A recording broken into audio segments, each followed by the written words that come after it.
the President of the Republic of the Philippines, His Excellency Ferdinand R. Marcos Jr.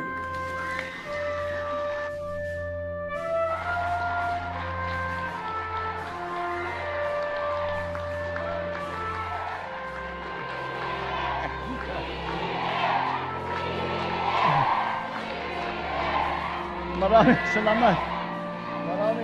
salamat. Maraming salamat sa ating Secretary ng Housing and Human Settlements and Urban Development na Secretary Jerry Acusar.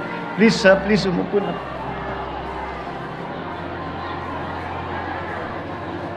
Babatiin ko lang kayo na welcome dito sa aming, hindi ito pabahay, political rally na itong nangyari dito. Parang naalala ko kayong lahat sa kampanya. Kayo yung mga malalakas ang boses.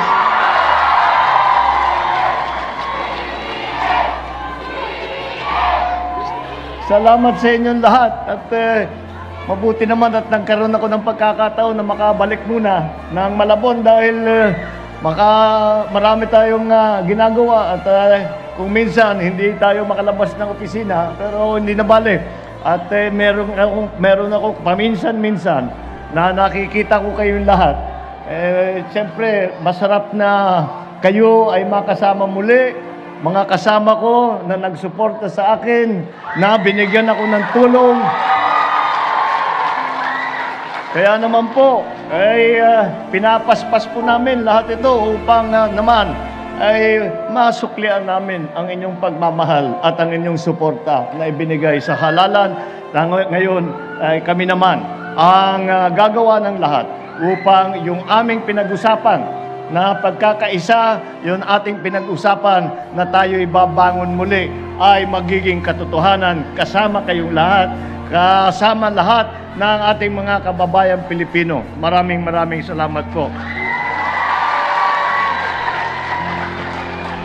Babatiin ko rin ang ating mga butihing senador. Mabigat itong Malabon. Hindi lang presidente ang pumupunta. Lahat ng sekretary. Nandito pa yung mga senador. Senator Sherwin Gatchalian, yung inyong kapitbahay.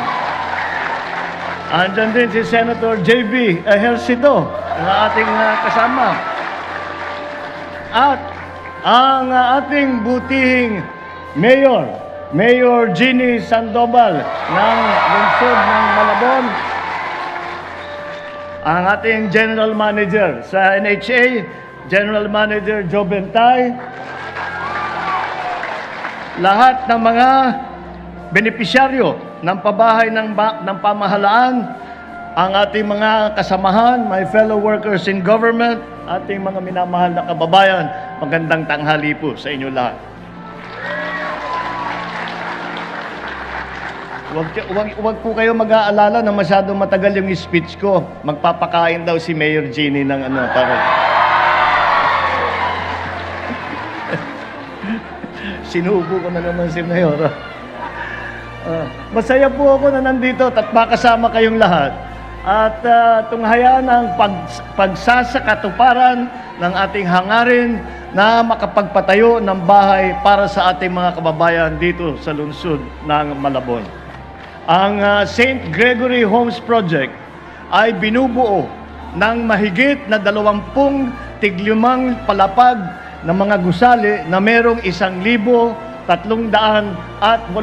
unit na pabahay na dekalidad, matibay at ligtas.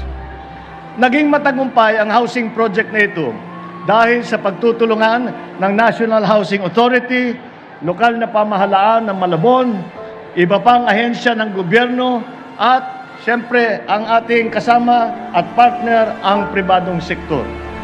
Naway mas marami pa tayo mapapatayong bahay at matutulungan na kapwa nating Pilipino.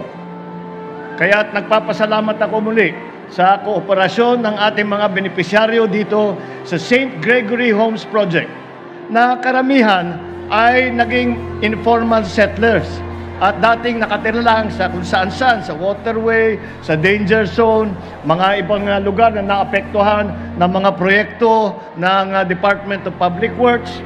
Sana po ay magsilbi ito ng paalala at patunay na ang proyektong ito ay handang gumabay at tumulong sa inyong tungo sa pagunlad ng inyong pamumuhay. Para po sa akalaman ng lahat, napakalapit po sa aking puso ang pagsisiguro na maging matagumpay ang mga human settlements at housing projects ng ating gobyerno. Isa po sa mga binibigyan nating prioridad ang magbigyan ng solusyon ang napakatinding kakulangan ng pabahay dito sa buong Pilipinas. Kaya naman po ay hinamon ko ang aking sarili at ang aking mga kapwalingkod sa DHSUD, sa NHA, lalong-lalo na ang ating mga LGU na matugunan at ang mga pangangailangan ng pabahay sa loob ng aking termino bilang Pangulo. Naniniwala po ako na kaya nating makamit ito kung ang lahat ay magtutulungan, magiging masunurin sa batas at paiiralin ang bayanihan spirit ng Pilipino. Ang mga housing program na ito ay naglalayong makapagpatayo ng disenteng pabahay para sa mga kababayan natin pinaka-nangangailangan. Ito po ay inisyatibo ng gobyerno upang tiyakin na ang bawat pamilyang Pilipino ay mayroong bahay na mauuwian at matatawag nilang sarili nilang tahanan. Hindi naman po kinakailangan na ito'y maging magarbo. Ang mahalaga, ito ay matibay at nasa tahimik at ligtas na lugar. Sapat upang mamuhay ng masaya at makapagsimula ng may pag-asa na sa bawat miyembro ng bawat pamilya. Hangad din ng pamahalaan na makatulong at maibsan ang mga problemang pinapasan ng ating mga kababayan sa araw-araw na hamon sa buhay.